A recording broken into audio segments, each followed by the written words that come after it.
Segunda-feira, 4 de junho de 2012, está no ar o programa Fluminense em Debate. Destaque inicial, Marcelo Savioli. Boa noite, amigos do Fluminense, etc. O destaque de hoje, o meu destaque de hoje, foi a final do campeonato da Taça Brasil de polo aquático. Fluminense é hepta ou octacampeão, dependendo do ponto de vista, se considerar o anterior, que tinha um nome diferente, nome de Copa Brasil, e em cima do Botafogo, mais uma vez vice-campeão. Parabéns, Botafogo. É engraçado que normalmente quando o cara começa a falar de polo aquático, futebol de botão, quando o Fluminense perdeu a Libertadores de 2008, no dia seguinte estava estampado no capa do site do Fluminense: Fluminense campeão brasileiro de futebol de botão. É porque a gente não está muito bem no futebol. Se tivesse, ele tinha puxado outro assunto. Sérgio Trigo já está rindo aqui. Destaque inicial. Boa noite, Sérgio. Boa noite aos amigos da mesa, boa noite aos amigos que acompanham o programa. Eu tô rindo que eu lembrei do Mamão cobrando o pênalti do Botafogo. Eu não sei quem teve a oportunidade de assistir a disputa do polo aquático. O Fluminense foi campeão na disputa de pênalti. Vale a pena procurar a disputa para assistir o jogador do Botafogo, o Mamão, cobrando o pênalti que sacramentou. Ele foi arremessar, a bola escorregou, caiu quase na cabeça dele, ele ficou com a bola. É uma cena patética, ridícula, que só o Botafogo é capaz de nos proporcionar. Né? De mamão virou melão, né? Que é amarelo. Ele lembrou o William, naquela disputa de pênalti da Sul-Americana, que o Fluminense venceu. Foi uma coisa patética, né? No mesmo grau de ridículo que foi aquela cobrança da Sul-Americana. Boa noite a todos aí. Amigos, sócio-futebol foi um tema que marcou bastante no programa passado. Então, como o Sérgio não esteve presente, estava fazendo o quê, Sérgio? Eu estive em viagem a serviço. Viagem a serviço, olha a seriedade. Não estava com o Edu Rocha em missão na África, não, né? Não, isso aí é só para o Edu Rocha. O Sérgio Trigo vai para outros lugares. Missão assistencialista, né? Missão assistencialista. Então, a gente estava falando do sócio-futebol no programa na semana passada, o Sérgio não teve a possibilidade de falar, então discorra aí para nós, Sérgio, qual é a sua opinião sobre o sócio-futebol? Parece questão de prova, né? Discorra, por favor, a sua opinião. Cite e explique, né? Não é assim, questão de prova. Cite e explique. Olha, eu assisti o programa que vocês gravaram aqui na semana passada, muito bacana, como sempre, sensacional, sempre que eu não tô, acho muito legal. Aliás, eu queria reclamar do bullying que você fez comigo, você falou que semana que vem ia ter um programa de peso, é porque eu ia estar aqui, né? Não, mas eu estava me incluindo. Isso é bullying, né? Tá certo. Mas essa questão do sócio-futebol, eu sou obrigado a confessar que eu não conheço os detalhes do programa. Acompanhei algumas discussões, vi as discussões de vocês. Acho que é uma coisa que tem que ser muito bem trabalhada, muito bem estudada. Eu tenho acompanhado algumas discussões se o programa é eleitoreiro ou não é eleitoreiro. Eu acho que é necessário tomar um certo cuidado para que não gere esse tipo de discussão. O programa tem que ser muito bem estruturado. Eu acho que do jeito como está hoje, você se associar e ter direito já foi um avanço. Nesse ponto, acho que o Fluminense avançou. A gente que, não sei a situação de todos, mas eu sei o perrengue que eu passei para conseguir ingresso para a final de Libertadores, para a final do Brasileiro de 2010. Então, hoje eu tenho minha carteirinha de sócio, chego lá no estádio, entro com a maior tranquilidade. Isso para mim é um avanço. E não só nesse aspecto, desculpa te cortar, mas inclusive venda para o torcedor que não é sócio, a internet está funcionando muito bem. Perfeitamente, está funcionando. Eu acho que o Fluminense, nesse sentido, avançou. Só não vende meia entrada, né? Só não vende meia... Não, até vende meia, não vende? Não vende mais, não. Isso aí foi bola fora, meia entrada. Aí realmente é bola fora, porque a meia é um direito que as pessoas têm, né, os estudantes, enfim. Até porque hoje em dia eles cobram carteirinha na entrada do estádio, então... Pois é, o problema da meia é que tem muita gente que não era para usar a carteirinha de meia e usa, então, enfim, tem uma discussão maior em cima disso daí.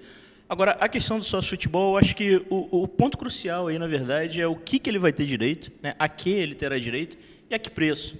Porque senão aí realmente fica ruim, né? Por algumas informações que eu andei escutando por aí, pode ser que não seja o formato mais adequado. Tem que achar esse formato certo para que vale a pena. Eu acho que sempre que o Fluminense trouxer mais tricolor para dentro do clube, a gente vai estar ganhando. Porque uma coisa que sempre me incomodou, que me incomodou no Fluminense nos últimos anos, foi ver o clube transformado em quintal de flamenguista, vascaíno, botafoguense, por conta da localização privilegiada que a gente tem.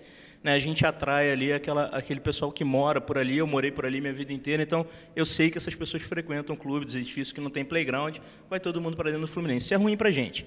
É ideal trazer o tricolor para dentro do clube. Só que ver de que forma, direitinho, eu acho que isso é saudável. Se você, como o Sérgio Trigo, ainda tem dúvidas sobre o sócio-futebol, inclusive depois da explicação que eu vou pedir ao Marcelo Savioli, o Sérgio Trigo vai dar a sua opinião novamente. Marcelo Savioli, explica aí como funciona o programa do sócio-futebol, qual é a ideia da diretoria? Obrigado por eu ter me tornado uma referência em relação ao programa, mas o que eu sei, na verdade, é o que todo mundo sabe, né? Ou seja, o Sérgio não sabe. Você tem um plano em que o torcedor ele paga uma determinada quantia mensal. Qual seria mais ou menos essa quantia? Ele tem direito a meia entrada, a pagar metade do valor do ingresso, tem direito a voto e direito ao acesso à área de futebol do clube, que eu imagino que seja a área de treino, né, para poder assistir treino e tudo mais. Com relação ao valor, já que você perguntou, essa é a minha grande preocupação em função, sobretudo, daqueles planos anteriores de 2011, né, que eu, desde o princípio, eu falava que aquilo ali era uma fórmula perfeita para afastar o torcedor dos estádios. Lá vem o Savioli criticar e dizer que é caro de novo, quer ver? Ou seja, não estou nem dizendo que é caro, eu acho que isso aí é uma questão, quem vai dizer se é caro ou não é o torcedor.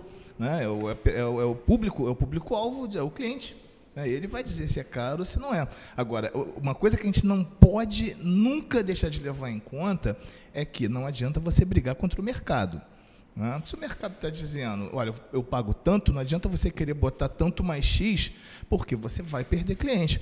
Então, isso é uma questão da área do departamento de marketing. Nós temos pessoas competentes no marketing.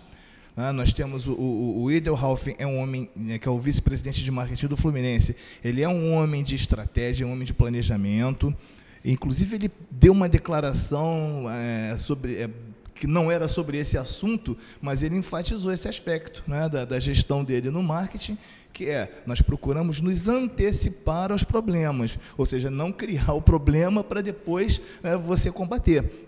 Então, eu acredito que o marketing do Fluminense tem uma receita muito boa, né? Até porque teve a possibilidade também de aprender em cima de erros. Erros acarretados não por incompetência, mas talvez por todo aquele problema, né, daquela demanda por receitas imediatas que ocorreram no início da gestão do Peter.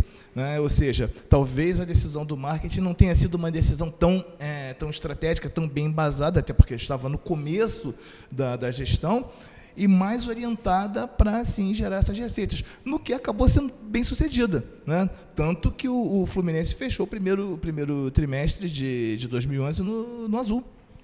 Né? Fechou com superávit. Inclusive, isso aí já é tema para a gente debater daqui a pouco. Roberto Orcades veio à mídia dizer que a gestão Peter Cissa dele em nada se difere, porque o Fluminense continua no vermelho, continua com dívida, inclusive ia entrar na justiça para cobrar da gestão atual que aprove as contas dele, que até hoje não foram aprovadas no último mandato.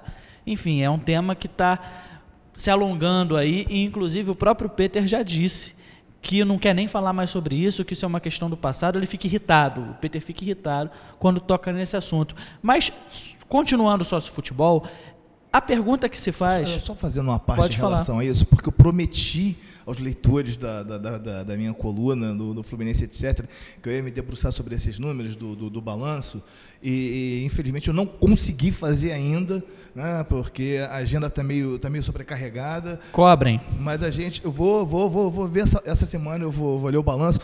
E outra coisa que eu também pretendo dar uma olhada é naquele seminário que foi promovido pela FluSócio, com o marketing do Fluminense. Eu gostaria muito de ver o que foi falado. Então, é assunto para ir para as próximas colunas. Com certeza, e é um assunto importante para a gente estar cada vez mais por dentro das entranhas do Fluminense Futebol Clube. Sérgio Trigo, quando fala do sócio-futebol, a pergunta é: qual é o valor do direito ao voto? Quanto você pagaria para ter direito ao voto no Fluminense e decidir os rumos, o futuro da instituição? Brilhante pergunta, Caro Vieira, brilhante pergunta. Isso é raro. Não, brilhante pergunta para a qual eu não tenho resposta, né? Quanto eu pagaria, até porque eu pago a mensalidade de sócio e eu tenho direito ao voto. Então, assim, é difícil você monetizar esse direito que a gente tem por ser associado do clube. Eu só acho o seguinte: se o sócio futebol, ou esse formato aí que está sendo discutido, se ele vai ter direito a frequentar somente a parte de arquibancada ali do clube, não pode usar piscina, não pode usar o clube, não pode usar nada. Se ele só tem direito à meia entrada, ainda vai ter que arcar com o restante da entrada e tal, esse valor precisa ser muito baixo. Os R$35, que é o que vem sendo especulado, o que você acha? Rapaz, eu não conheço os números exatos como é que fecha essa conta, mas eu vou fechar a minha conta. Se você vai a 3, 4 jogos por mês, né, você já cobre o valor da mensalidade de sócio inteiro. Né, que eu hoje pago R$131 para usar o clube todo e tenho direito ainda aos jogos, que pago mais 10 pratas lá, é 120 mais os 10 do futebol. R$130. A minha conta é que isso dá 4 jogos por mês, você pagou a mensalidade, então a mensalidade está coberta. O sócio de futebol, se ele tem que pagar 35 mais a meia de cada um, tal, de repente não compensa ele ser sócio de futebol, vale mais a pena que ele seja sócio full, vamos dizer assim, que ele seja um associado normal do clube. Então, é esse valor que precisa ser estudado, quantos jogos está se estimando, qual é a relação de custo aí que está sendo feita em cima de cada jogo. Pode ser até que esteja falando uma besteira homérica aqui, mas é a conta que eu estou fazendo da maneira mais simples que eu consigo fazer. E tem uma outra coisa, eu acho que o Fluminense também tinha que pensar em quem não mora no Rio de Janeiro. Né, nas pessoas que estão mais longe, o Fluminense tem torcida fora do Rio, as pessoas podiam contribuir de alguma forma, ter direito a vir aqui algumas vezes, enfim, isso teria que ser estudado. E aí eu me sinto até um pouco desconfortável porque eu não conheço os detalhes do plano. Gostaria de conhecer mais para falar com mais embasamento. Mas quanto vale o voto? Essa é uma pergunta bem difícil. Quanto vale o voto para quem, né? Para quem vota ou para quem vai ser votado?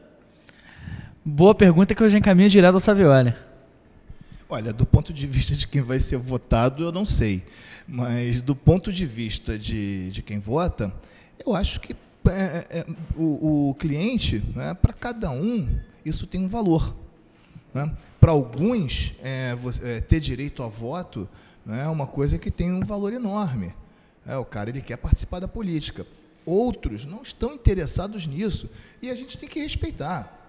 O cara que ele está preocupado em ir ao jogo, que ele está preocupado em torcer, né, eu acho que tem que ser respeitado também. Ele está contribuindo com o Fluminense. Não é menos Fluminense por isso, né? Não é menos Fluminense. Ele é o cara que ele paga ingresso, ele compra produto licenciado, compra pay-per-view. Então, ele é tão tricolor quanto os outros. A gente não pode fazer esse tipo de separação que é até meio preconceituosa. Né? Para mim, eu acho que o direito a voto, para mim, é uma coisa interessante. Para mim, tem um valor.